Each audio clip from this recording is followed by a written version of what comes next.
Assalamualaikum warahmatullahi wabarakatuh. Perkenalkan, nama saya Fadila Azhar, NIM 211350668. Pada pertemuan ke-12 ini, saya akan menjelaskan beberapa materi yang saya ketahui mengenai komponen struktur organisasi wewenang. Yang pertama, wewenang organisasi. Apa sih pengertian wewenang organisasi itu sendiri? Jadi, wewenang organisasi itu sendiri merupakan syaraf yang berfungsi sebagai penggerak dari kegiatan-kegiatan yang dimana wewenang itu bersifat informal untuk mendapatkan beberapa kerjasama atau untuk melakukan kerjasama yang baik dengan bawahannya. Di samping itu, wewenang juga tergantung pada ilmu pengetahuan yang didapatkan beserta pengalaman dan kepemimpinan. Wewenang juga berfungsi untuk menjalankan kegiatan yang ada dalam organisasi tersebut. Wewenang dapat diartikan sesuatu agar tujuan dapat tercapai. Jadi pengorganisasian atau organisasi merupakan proses penyusunan struktur oleh yang sesuai dengan tujuan organisasi itu sendiri. Baik, selanjutnya itu adalah struktur lini, staf dan fungsional dan wewenangnya. Yang pertama itu adalah organisasi lini. Semua organisasi lini itu mempunyai sejumlah fungsi-fungsi dasar yang harus dilaksanakan.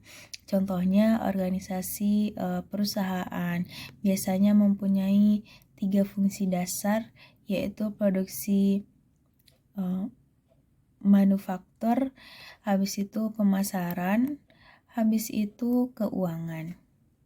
Selanjutnya itu ada organisasi lini dan staf. Staf itu merupakan individu atau kelompok dalam struktur organisasi yang berfungsi utamanya itu untuk memberikan saran dan pelayanan terhadap fungsi lini. Karyawan atau staf tidak secara langsung itu terlibat terhadap kegiatan utama yang ada dalam organisasi tersebut.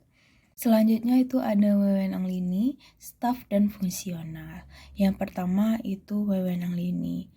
Wewenang lini merupakan wewenang di mana yang melakukannya itu atas bawahannya langsung. Jadi atasan langsung yang memberikan wewenang kepada bawahannya. Wujudnya itu dalam wewenang perintah dan tercermin sebagai rantai perintah yang diturunkan ke bawahan melalui tingkat organisasi. Selanjutnya itu adalah wewenang staf. Wewenang staf itu merupakan hak yang dimiliki oleh satuan-satuan staf.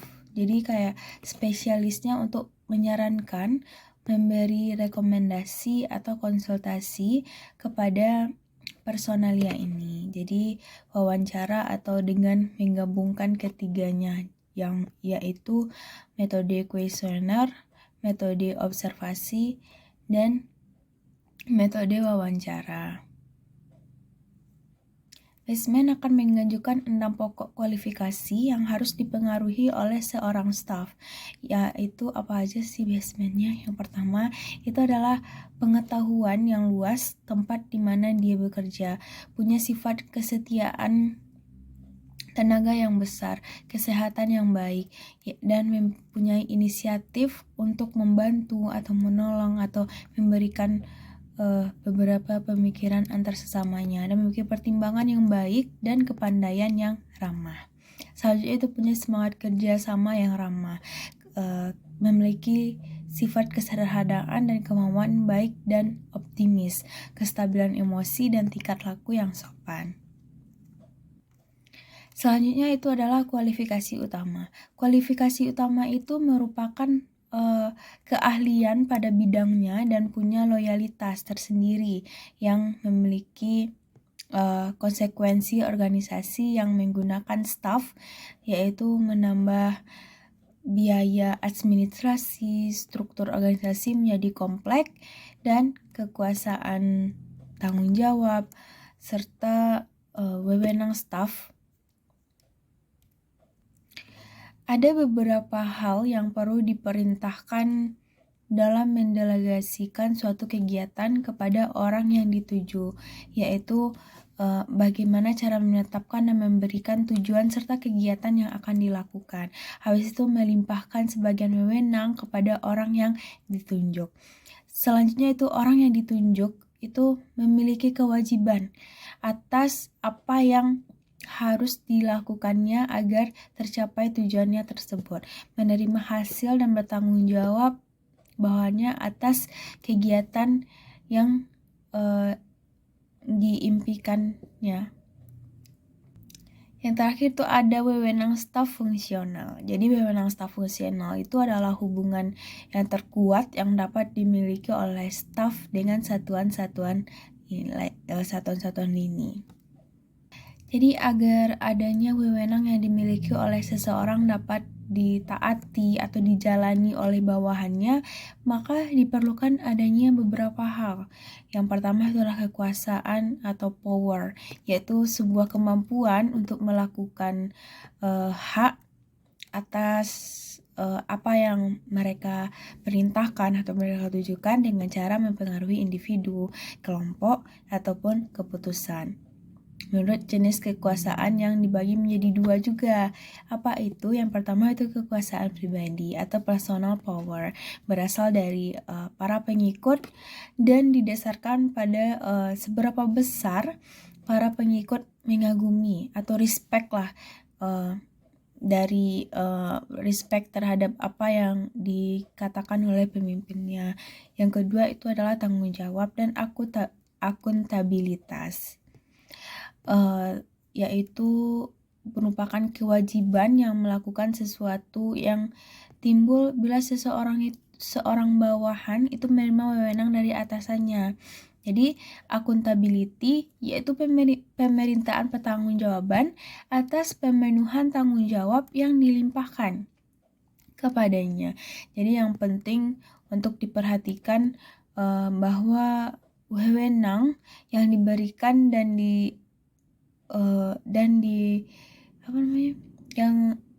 yang harus sama dengan besarnya tanggung jawab yang akan diberikan dan terhadap organisasi, dan juga memiliki kebebasan dalam menentukan keputusan-keputusan yang akan diambil. Yang ketiga itu ada pengaruh, yang merupakan transaksi di mana seorang dibujuk oleh orang lain untuk melaksanakan suatu kegiatan sesuai dengan harapan. Jadi kayak mencapai tujuan atau keinginan puncak kesuksesan sebuah organisasi atau keinginan cita-cita yang mereka inginkan itu agar cepat tercapai. Itu dengan cara mempengaruhinya. Dan kekuasaan juga dapat mempengaruhi dan memberikan informasi lengkap, juga penguasaan saluran komunikasi yang lebih baik. Selanjutnya itu ada delegasi. Delegasi itu sebuah pelimpahan wewenang dan tanggung jawab formal kepada orang lain yang bertujuan untuk melaksanakan kegiatan tertentu. Jadi delegasi wewenang itu seperti proses manajer yang mengalokasikan wewenang ke bawah, yaitu pada orang-orang yang melapor kepadanya. Alasan mengapa kita perlu pengenerasian itu yang pertama agar organisasi dapat berfungsi lebih efisien dan lebih bagus sesuai dengan jalan yang ditentukan. Habis itu memungkinkan manajer dapat mencapai lebih, dan bila mereka menangani setiap tugas itu sendiri, manajer dapat memutuskan tenaganya pada tugas-tugas prioritas yang lebih penting. Bawahan dapat tumbuh dan berkembang dan alat untuk belajar dari kesalahan. Dalam delegasi ini sendiri juga ada 4 kegiatan yang terjadi ketika delegasi itu dilakukan. Yang pertama itu pendelegasikan, menetapkan, dan memberikan tujuan dan tugas kepada bawahannya. Habis itu pendelegasian ini melimpahkan. Wewenangnya itu kayak yang diperlukan untuk mencapai tujuan atau tugas itu tertentu. Penerimaan delegasi ini juga menimbulkan kewajiban atau tanggung jawab yang penuh. Dan delegasi menerima pertanggungjawaban bawahan untuk hasil-hasil yang dicapai. Manfaat pendelegasian wewenang itu sendiri itu adalah manajer dapat memiliki banyak kesempatan untuk mencari dan menerima peningkatan tanggung jawab dari tingkatan manajemen yang tinggi, yaitu memberikan keputusan yang lebih baik, pelimpahan yang efektif, mempercepat pembuatan keputusan yang lebih baik, dan melatih bawahan untuk memikul tanggung jawab, melakukan penilaian, dan meningkatkan keyakinan dirinya serta kesediaannya untuk berinisiatif dan untuk berani bertanggung jawab atas apa yang mereka kerjakan.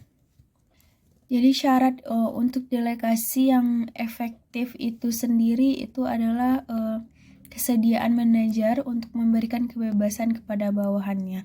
Dalam artiannya itu adalah melaksanakan tugas yang dilimpahkan kepada bawahannya, itu komunikasi yang baik antara manajer dengan bawahannya, meningkatkan kapasitas tugas yang dilampirkan dan derajat pelimpahan dalam satu jangka waktu tertentu. Sekian materi yang dapat saya sampaikan, terlebih dan terkurang saya mohon maaf. Wassalamualaikum warahmatullahi wabarakatuh.